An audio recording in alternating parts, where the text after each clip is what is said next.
Assalamualaikum, halo semuanya. Perkenalkan, nama saya Siratul Fauzia. Saya mahasiswa STKIP PGRI Sumeneb.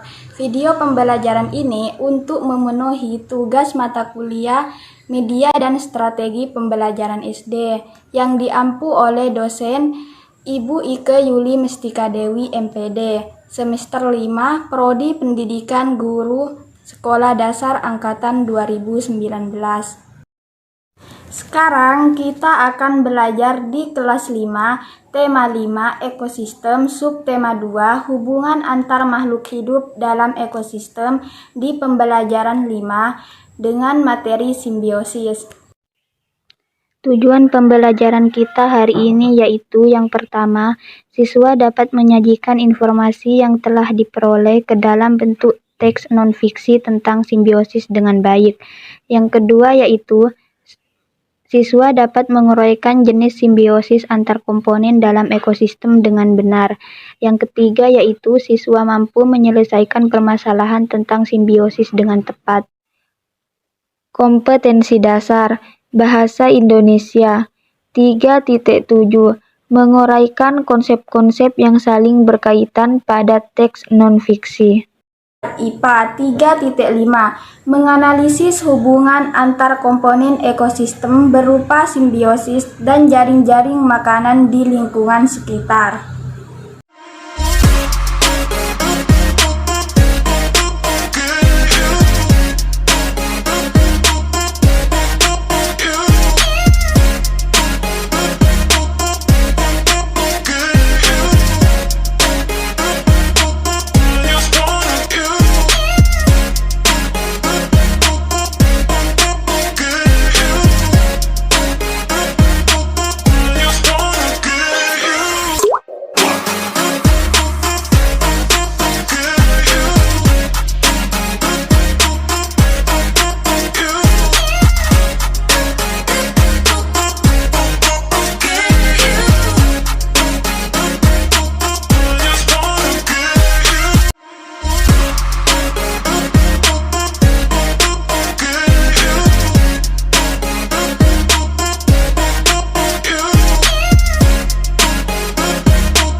Adapun media yang akan kita gunakan adalah pop-up book simbiosis.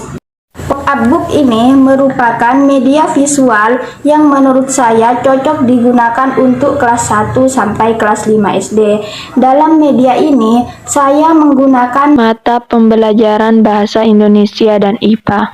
Pada kelas 5, tema 5 ekosistem, subtema 2 hubungan antar makhluk hidup dalam ekosistem di pembelajaran 5.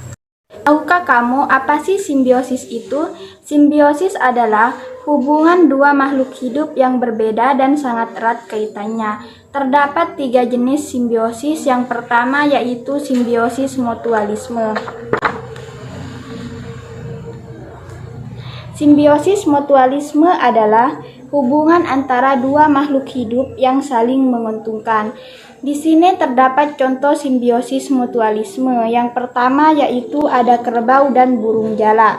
Simbiosis ini terjadi ketika kerbau berkurang kutunya, sedangkan burung jala kenyang karena mendapatkan makanan. Contoh yang kedua yaitu kupu-kupu dan bunga. Simbiosis ini terjadi ketika kupu-kupu mengisap madu bunga, terbantu proses penyerbukannya. Simbiosis yang kedua yaitu simbiosis parasitisme. Simbiosis parasitisme adalah hubungan antara dua makhluk hidup, di mana makhluk hidup yang satunya mendapat keuntungan sedangkan makhluk hidup yang lain mendapat kerugian. Contohnya yaitu benalu dan tanaman, di mana lama-kelamaan benalu membuat tanaman yang ditumpanginya akan mati. Contoh yang kedua yaitu ada ulat yang memakan daun tanaman, di mana ulat yang diuntungkan dan pihak yang dirugikan adalah tanaman. Simbiosis yang ketiga yaitu simbiosis komensalisme. Simbiosis komensalisme adalah hubungan antara dua makhluk hidup, di mana makhluk hidup yang satunya mendapat keuntungan sedangkan makhluk hidup yang lainnya tidak dirugikan. Contohnya yaitu penyu dan ikan pilot, di mana ikan pilot mendapat keuntungan dari sisa-sisa makanan, sedangkan penyu tidak mendapatkan keuntungan dan tidak dirugikan. Contoh yang kedua yaitu ada ikan hiu dan ikan remora, di mana ikan hiu memiliki tubuh yang besar sehingga ikan remora terlindung pada tubuh hiu dan terhindar dari mangsa. Selain itu, ikan remora juga mendapatkan makanan dari sisa-sisa makanan ikan hiu. Sekarang kita akan bermain amplop pintar. Salah satu anggota kelompok maju ke depan untuk memilih dan mengambil isi amplopnya. Kemudian kalian kembali ke kelompok kalian untuk menjawab soal dari amplop tersebut.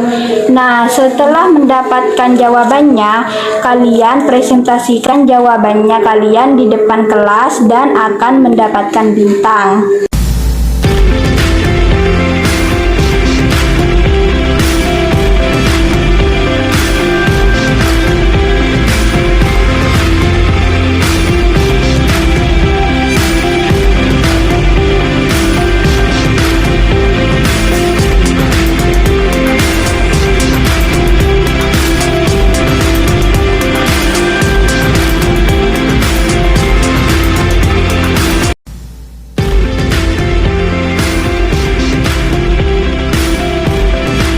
Kesimpulan pada pembelajaran hari ini yaitu simbiosis adalah hubungan antara dua makhluk hidup yang berbeda dan sangat erat kaitannya.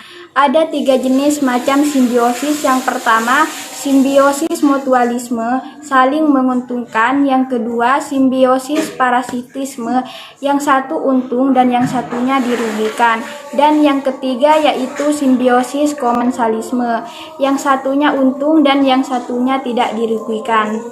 Nasihat pada pembelajaran hari ini yaitu, pada dasarnya dalam menjalani kehidupan kita tidak boleh merugikan orang lain. Jangan seperti benalu yang tinggal di pohon yang ditumpanginya dan kemudian pohon tersebut akan diambil makanannya oleh benalu. Kemudian pohon tersebut akan mati. Oleh karena itu, kita tidak boleh merugikan orang lain. Terima kasih, semoga pembelajaran ini dapat bermanfaat bagi kalian semua.